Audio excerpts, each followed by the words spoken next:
In this video, we are going to continue our conversation on how to draw chemical compounds. And specifically, we are going to focus on what double bonds and triple bonds are. So I'm going to start with our first example of fluorine here, or F2. And the naming for this, I'll quickly go over. It's very confusing for these specific elements and a couple more. But F2, well, with our traditional naming rules, we might call this two, there's two of them, so we might say di. Di means two, and then the atom that we have is fluorine.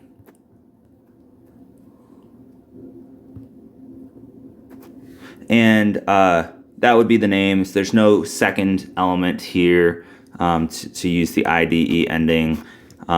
So that would be the name. We have the prefix and then the name of the first element. And that's how I'm going to be naming this in this class. Or I might even say diatomic. Another term for this would be diatomic fluorine. Again, di means two, atomic, so two atoms of fluorine. All right, so diatomic fluorine would be another name for this. But very strange and confusing that in most textbooks, and most teachers and most classes are going to call F2 fluorine. They're just going to say fluorine. I can't completely describe why. My guess is that you're never really going to find fluorine by itself in the environment. If it's ever by itself, it's going to have a negative charge, and we call that fluoride. But anyway, I'm getting too far off on a tangent here. We're just going to, for my class, we're going to know this as difluorine or diatomic fluorine.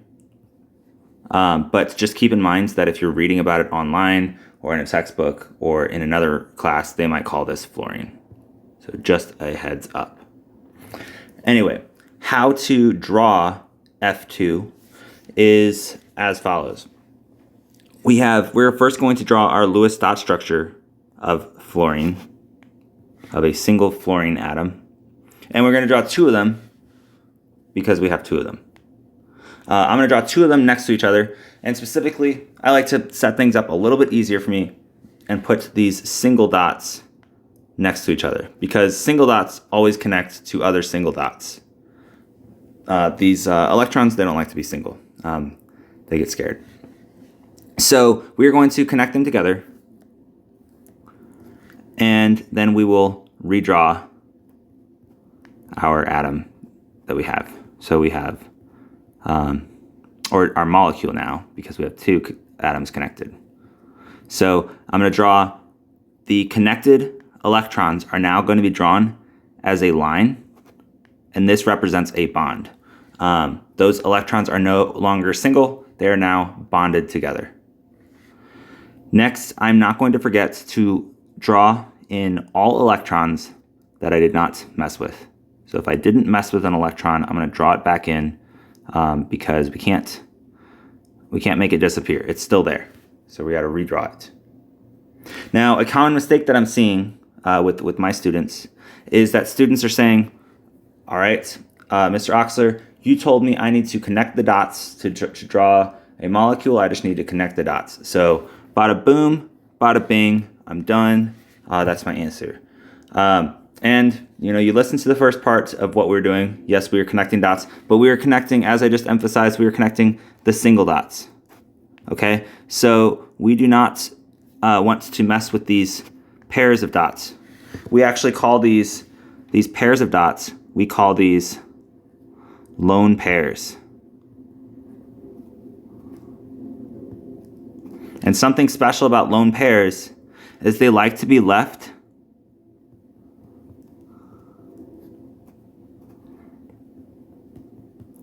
alone. Lone pairs like to be left alone. Boom. So Do not mess with the lone pairs. If we, it is very rare that we're going to be doing anything with the lone pairs. Usually we leave them alone. We call them lone pairs because they like to be left alone. So I am not connecting any dots with the lone pairs. Those just stay left alone. They already have their partner that they found in life. We are concerned with these single dots that need to still find a partner. All right, moving on to our next example, we have O2. And following the same naming rules, we would say that we could call this dioxygen. Di means two. We have two oxygens. Or we could say diatomic oxygen.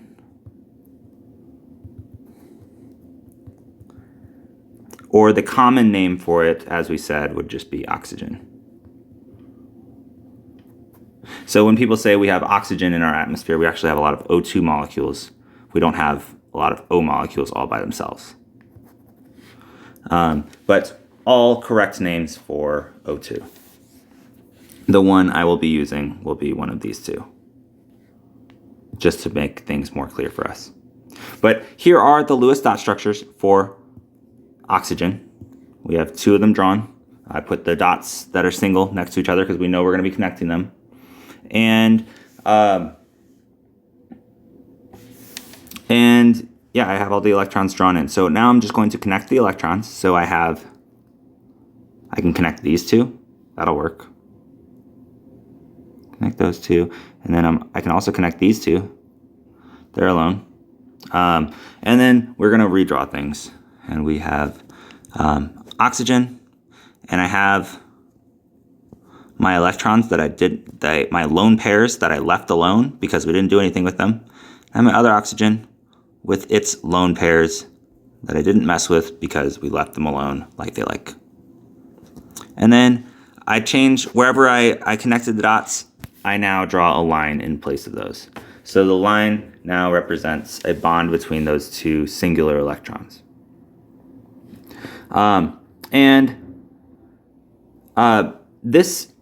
For this year, I would say that this is probably going to be fine for a correct answer in many cases, but it's not technically completely correct.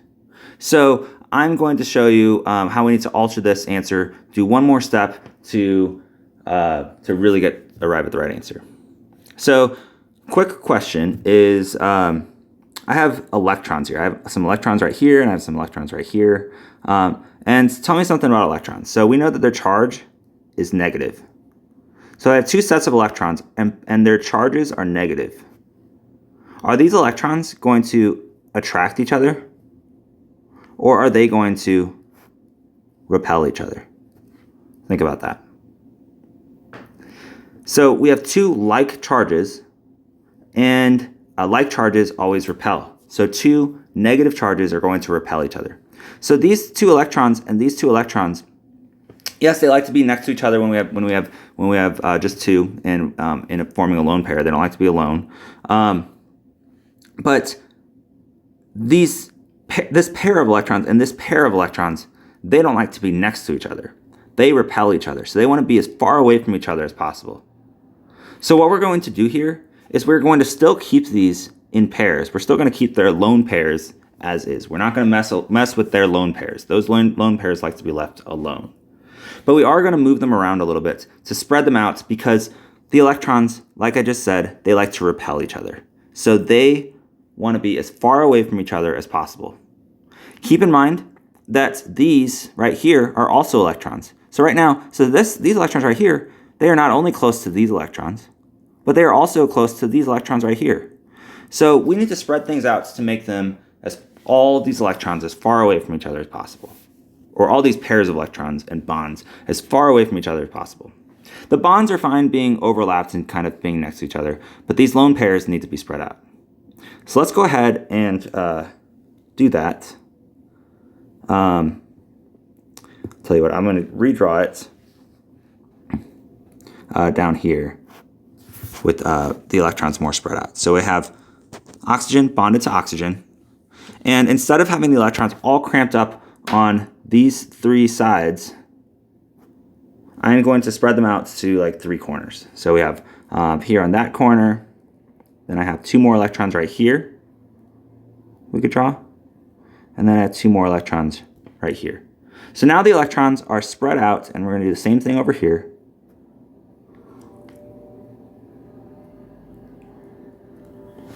Now the electrons are spread out and far away from each other because they repel each other. We left those lone pairs alone, and we connected all of the electrons. So we got the right answer here in this answer right here. A common mistake here that I see is people, I think people have the thought that, okay, I'm connecting the dots, I'm going to do that, and then I'm done. So they go, boom, connected the dots, Mr. Oxler, I am done. Moving on to the next question. This question was easy. And the concept that we figured out about here is that we can have more than one bond between two atoms. So here, notice in oxygen, we have some electrons that are alone, singular electrons right here, and singular electrons right here that want to be bonded to each other. So we have two sets, and what we're going to form here is one bond and another bond. So we have two bonds, and we call two bonds together a double bond. It looks like an equal sign. So once we get to this final answer right here, that's going to be our final answer to this question, how to draw O2. All right, moving on to our next example, our last example, we have N2. And same naming rules. We have 2 means di, so di, and our atoms that we have are nitrogen. So we could call this dinitrogen. Or we could call this diatomic nitrogen.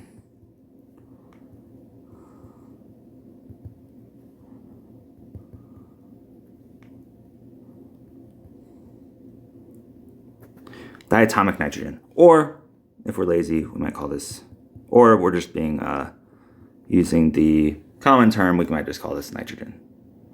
And here, I have the Lewis dot structure of nitrogen drawn next to the Lewis dot structure of another nitrogen because we have two nitrogens. So we're going to do the same thing we've been doing in connecting the single dots with other single dots and leaving the lone pairs alone. So let's go ahead and do that. We can connect these electrons right here. We can connect these electrons, and we can connect these electrons. So when we redraw it, we're going to redraw those connections as bonds or lines. They look like lines. So we have nitrogen and nitrogen. And then I have my lone pairs that I didn't mess with. I'm going to redraw those in because they don't disappear. They're still there. And then I'm going to draw everywhere that I have a connection between singular electrons. I'm going to draw a line to represent a bond. So I have 1, 2, 3 bonds between the nitrogen. Now, what I would consider a mistake, I would consider this is the correct answer. Now, some people might say, okay, instead of redrawing it, why don't I just draw the connection every time? So I don't from the start. So I can draw here, here, and here. And I would say that this is not correct because these bonds, they're too far apart.